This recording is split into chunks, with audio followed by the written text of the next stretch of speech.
Hi friends, welcome back to Chintala Pushpa cooking channel. ఈరోజైతే నేను పాలకూర ఎగ్ ఫ్రై అనేది ఎలా చేయాలో వీడియో ద్వారా చూపిద్దాం అనుకుంటున్నా. అలాగే ఫస్ట్ టైం నా ఛానల్ని చూస్తున్నట్లయితే కింద రెడ్ కలర్లో సబ్స్క్రైబ్ బటన్ ఉంటుంది, దాన్ని ప్రెస్ చేయండి. పక్కనే బెల్ ఐకాన్ వస్తుంది, దాన్ని ట్యాప్ చేయండి. అప్పుడు నేను చేసే ప్రతి వీడియో ఈజీగా నోటిఫికేషన్ అనేది వస్తుంది. ఓకేనా ఫ్రెండ్స్, ఇప్పుడైతే రెసిపీ చూద్దాం. 4 ఉల్లిపాయలు పొట్టు తీసుకొని కడుక్కొని చిన్న చిన్న ముక్కలుగా కట్ చేసుకొని పెట్టుకోవాలి. 2 పచ్చిమిర్చీలను కూడా చిన్న చిన్న పీసెస్గా కట్ చేసుకోవాలి. 2 రెబ్బల కరివేపాకు, కొంచెం కొత్తిమీర కూడా కట్ చేసుకొని పక్కన ఉంచుకోవాలి. పాలకూర కూడా చిన్న చిన్నగా తరిగి వాటర్లో కడుక్కొని పక్కన పెట్టుకోవాలి. స్టవ్ ఆన్ చేసుకొని ఒక కడాయి పెట్టుకొని 4 కడాల ఆయిల్ అయితే వేసుకొని ఆయిల్ హీట్ అయిన తర్వాత 2 స్పూన్ల జీలకర్ర వేసుకోవాలి. పాలకూర ఎగ్ ఫ్రై అనేది హెల్తీ అండ్ టేస్టీ.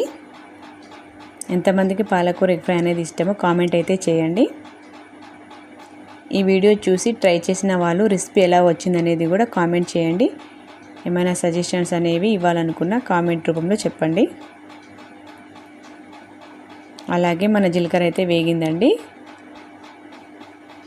ఉల్లిపాయ ముక్కలు, పచ్చిమిర్చి కూడా వేసుకోవాలి. వేసుకొని ఒకసారి కలుపుకోవాలి.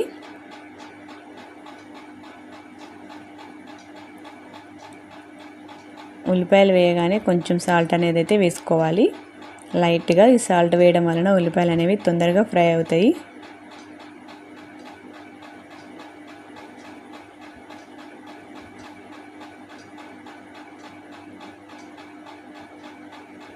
ఈ పాలకూర ఎగ్ ఫ్రై అనేది రోటీలోకి కానీ అన్నంలోకి కానీ చాలా బాగుంటుంది.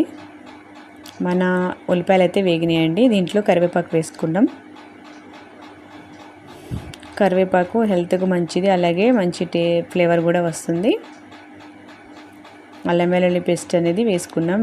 వేసుకొని అల్లం వెల్లుల్లి పేస్ట్ అనేది ఈ నూనెలో వేయించుకోవాలి పచ్చివాసన పోయే వరకు. అల్లం వెల్లుల్లి పేస్ట్ అనేది కర్రీకి మంచి టేస్ట్ అనేది ఇస్తుంది. అల్లం వెల్లుల్లి పేస్ట్ అనేది వేగిందండి. వేగిన తర్వాత కొంచెం 1 స్పూన్ పసుపు అయితే వేసుకోవాలి. వేసుకొని మళ్ళీ ఒకసారి కలుపుకోవాలి.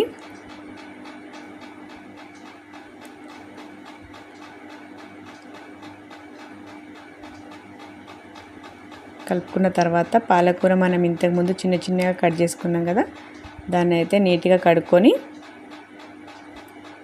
ఈ ఉల్లిపాయలలో అయితే వేసుకోవాలి. వేసుకొని మంచిగా కలుపుకోవాలి. పాలకూర అనేది తొందరగానే మగ్గిపోతుంది. ఒకసారి మంచిగా కలిపి ఒక 5 మినిట్స్ అయితే మూత పెట్టుకోవాలి.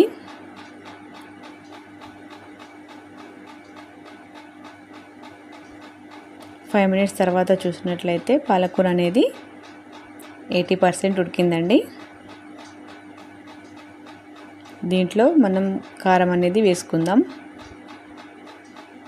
నేనైతే 2 స్పూన్ల కారం అనేది వేసుకున్న. ఒకవేళ స్పైస్ ఎక్కువ తింటా అనుకున్న వాళ్ళు ఇంకొంచెం కూడా యాడ్ చేసుకోవచ్చు, అది మీ చాయిస్ అండి.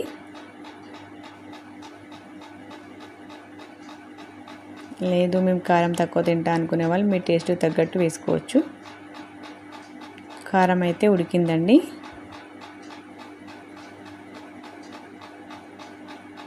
కారం వేసిన తర్వాత ఒక 5 మినిట్స్ అయితే మూత పెట్టేసి ఉడికించాలి.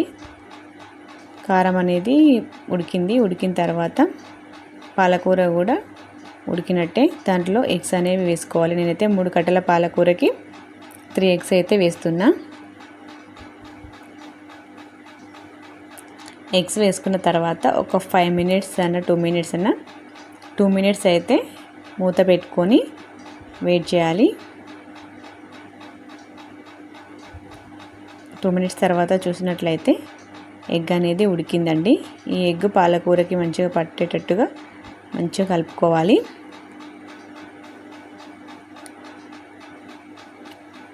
కలుపుకున్న తర్వాత